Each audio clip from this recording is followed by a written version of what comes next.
우리가 율법을 이해할 때 아주 중요한 원리가 있습니다. 저도 나이가 드니까 이해가 됐는데, 나이가 드니까 어머니의 잔소리가 그리워지고 아버지의 훈계가 감사해지는 시점이 오더라고요. 젊을 때는 잘 몰랐습니다. 사춘기 때도 그렇고 대학생 때도 그렇고, 왜 이렇게 잔소리가 많고 왜 이렇게 나만 보면 못 잡아먹어서 안달이신지, 거기다가 목사님이고 사모님이잖아요. 얼마나 많은 것을 요구하는지 답답한 적도 있었습니다. 어느 정도 시간이 지나니까 그것이 부모의 마음이고, 내 자녀가 아니라면 과연 내가 남의 자식에게 무슨 잔소리를 하겠습니까? 그리고 우리 부모님이 저에게 가지고 있던 기대, 목표, 제 이름을 지어주실 때부터 시작해서, 그리고 크리스찬 가정에서도 자랐기에 얼마나 하나님께서 주셨던 그 놀라운 선한 가치나 이런 것들이 있었기에 많은 것들을 나에게 잔소리를 했을까? 나이가 드시니까 요즘에는 잔소리하는 힘이 떨어지셔가지고 예전에 잔소리가 그리울 때가 참 많습니다. 우리가 하나님의 율법을 읽을 때 이런 관점을 놓치면 율법을 곡해하게 되고, 때로는 율법이 우리에게 심각한 부담이 되어서 강박증적으로 율법주의적인 신앙생활을 하게 되든지, 그게 아니면 율법을 폐기 처분해 버리는 방종으로 빠지게 됩니다. 율법을 우리를 구원하신 하나님의 은혜에 대한 감사와 찬양의 관점에서 해석하고 또한 지켜 행할 수 있는 그러한 놀라운 묘가 필요한 것이죠. 히브리서 한 구절을 읽어드리겠습니다. 히브리서 12장 5절에서 11절에 보면, 믿음장이 끝나고 나서 우리의 믿음의 경주가 아직 남았음을 얘기하고, 우리의 앞서서 믿음을 창시하시고 믿음을 완성케 하신 그리스도에 대한 얘기를 마치고 난 이후에 히브리서 기자는 징계에 대한 얘기를 합니다. 12장 5절에서 하나님께서 자신의 자들을 징계할 때 낙심치 말라고 말하면서, 하나님이 사랑하시는 자를 징계하고 자신이 받아들인 아들마다 채찍질을 한다고 말씀하십니다. 그러면서 사랑하는 아들을 징계하지 아니하는 아버지가 어디에 있느냐? 그래서 징계가 없다면 너희는 친아들이 아니라 사생자다. 우리말로는 다리가에서 주운 자식이란 얘기죠. 육신의 아버지가 우리를 징계하여도 우리가 아버지를 공경하거늘 우리 영혼의 아버지께서 우리를 징계한다면 과연 우리가 어떻게 받아들여야 되겠냐? 그러면서 마지막에 하나님께서 우리에게 주시는 징계를 즐거이 받자라는 말로 끝이 납니다. 기독교 신자가 신앙생활을 할 때, 성화의 삶을 살아갈 때 가장 중요한 요소가 바로 하나님께서 나를 연단시키는 것을 어떻게 받아들일 것인가 하는 것이 중요한 관건인 것이죠. 오늘 25장과 26장, 27장은 각각 25장 말씀은 안식년과 희년제도에 대한 얘기고, 26장 말씀은 두 가지 길, 다시 말하면 이스라엘 백성이 약속의 땅으로 들어갔을 때 하나님께서 율법을 기준으로, 율법의 순종을 기준으로 복과 진노라는 두 갈래의 길을 너희에게 펼쳐놓았다는 얘기를 하고 계십니다. 그리고 마지막 27장은 서원, 다시 말하면 언약 백성들이 하나님께 하는 맹세에 대한 규정을 말해주고 있습니다.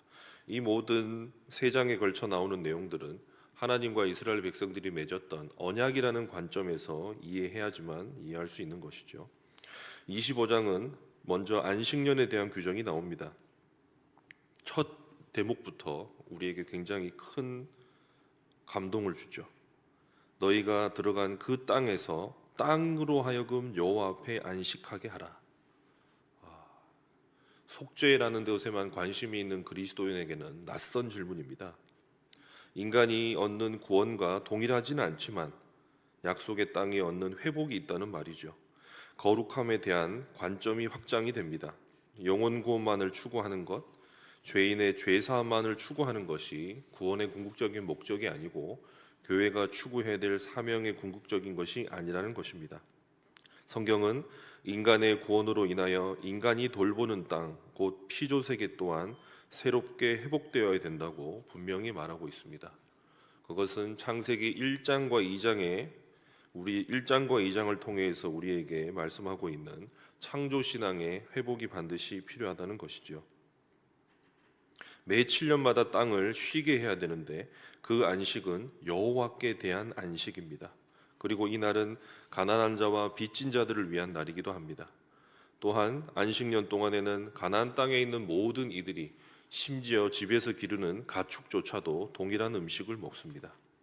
마치 창세기 1장에 나오는 에덴 동산에서 누렸던 낙원의 상태가 회복되는 이미지입니다. 놀랍지 않습니까?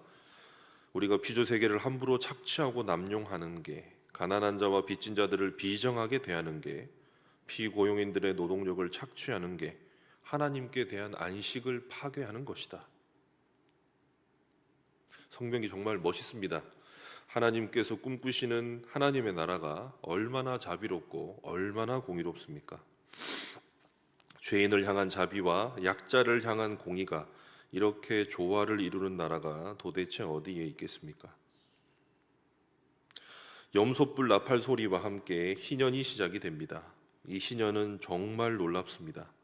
땅이 쉬면서 땅이 원래 소유자에게 모두 무상으로 반환이 됩니다. 교회는 경제를 통한 회복을 우리는 놓치질 않습니다. 49년과 50년째에는 땅에 씨를 뿌리지도 않습니다. 또한 희년은 하나님을 경외하는 삶, 그것을 테스트, 시험 받는 시간이기도 합니다. 동시에 24절과 25절에는 물음이라는 단어가 계속 반복이 됩니다. 이 단어는 룻기에도 나중에 등장을 하게 됩니다.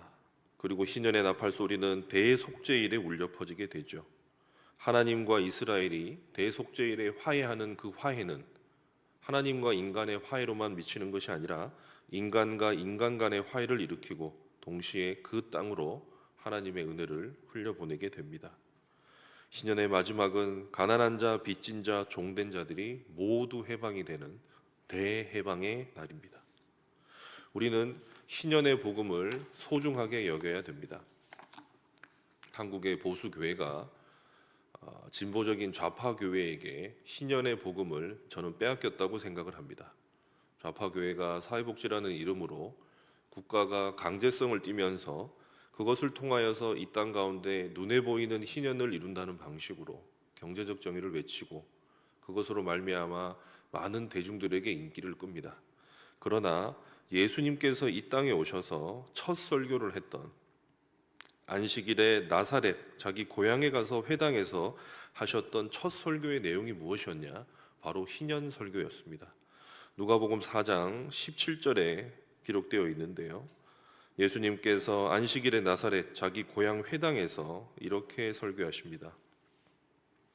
선지자 이사야의 글을 드리거늘 책을 펴서 이렇게 기록된 데를 찾으시니 주의 성령이 내게 임하셨으니 이는 가난한 자에게 복음을 전하게 하시려고 내게 기름을 부으시고 나를 보내사 포로된 자에게 자유를, 눈먼 자에게 다시 보게 함을 전파하며 눌린 자를 자유롭게 하고 주의 은혜의 해를 전파하게 하려 하심이라 하였더라. 책을 덮고 주위에 있는 사람들을 쳐다보니 회당에 있던 유대인들이 다 놀랍니다. 그들이 이렇게 그러자 예수님이 그들에게 이렇게 말하죠.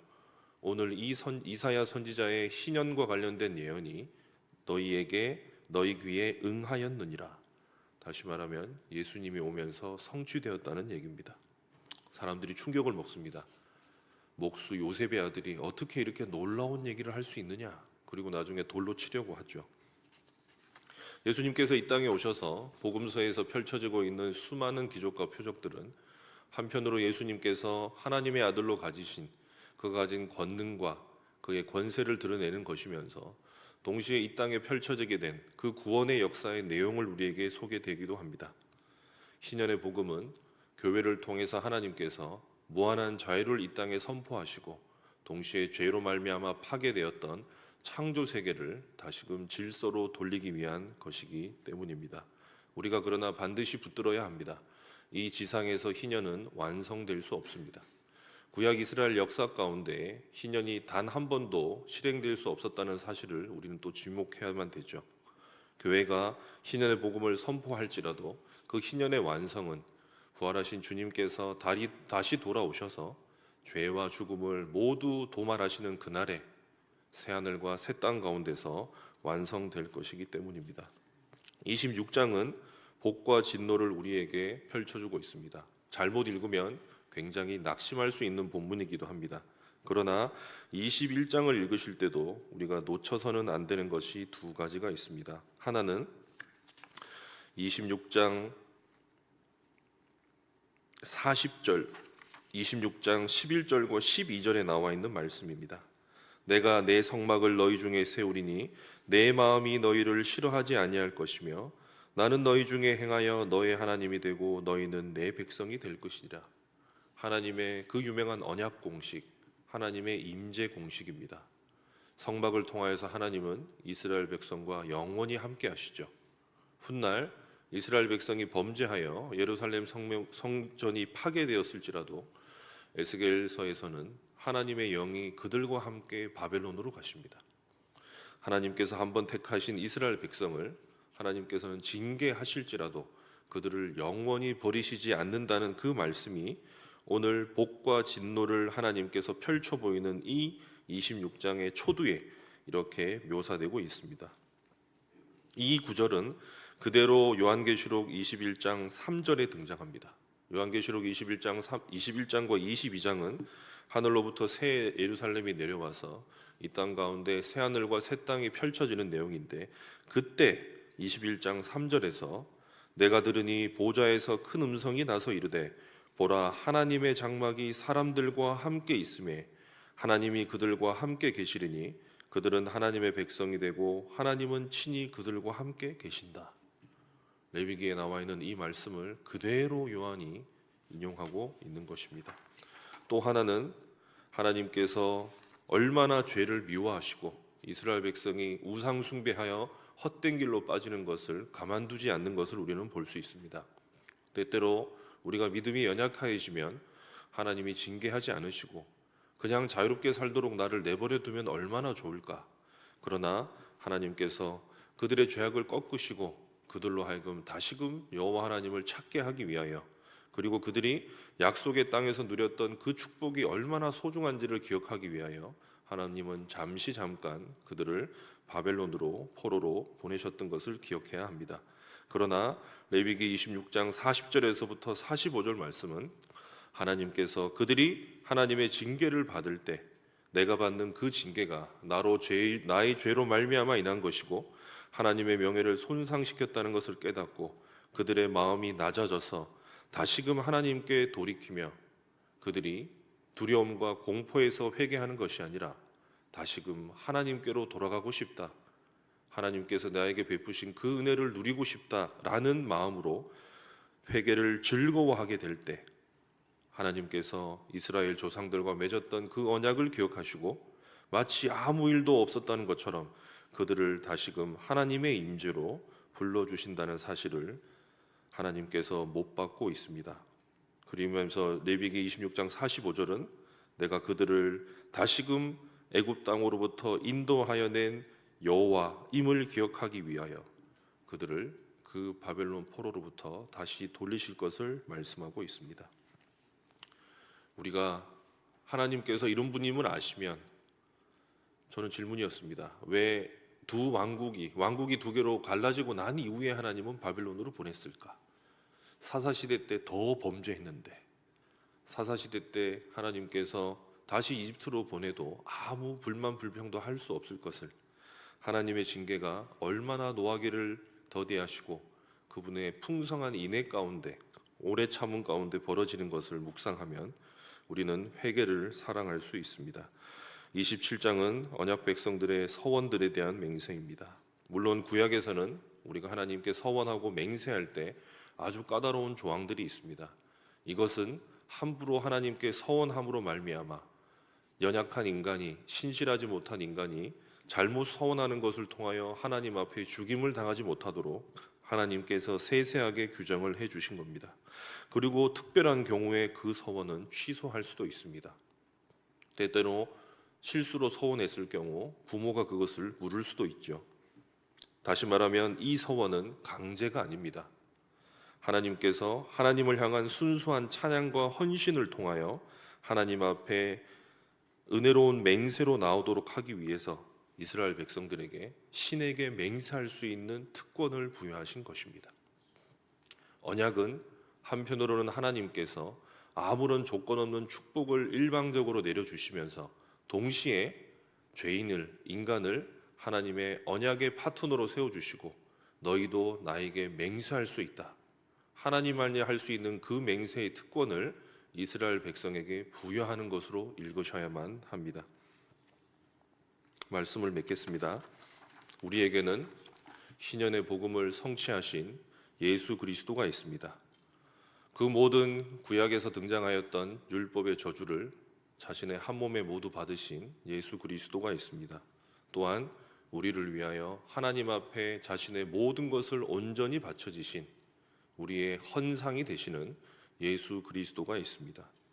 그 예수 그리스도 안에서 우리는 구약의 이스라엘 백성들보다 더욱더 즐겁고 담대함으로 하나님을 기뻐하는 마음으로 나아갈 수 있습니다.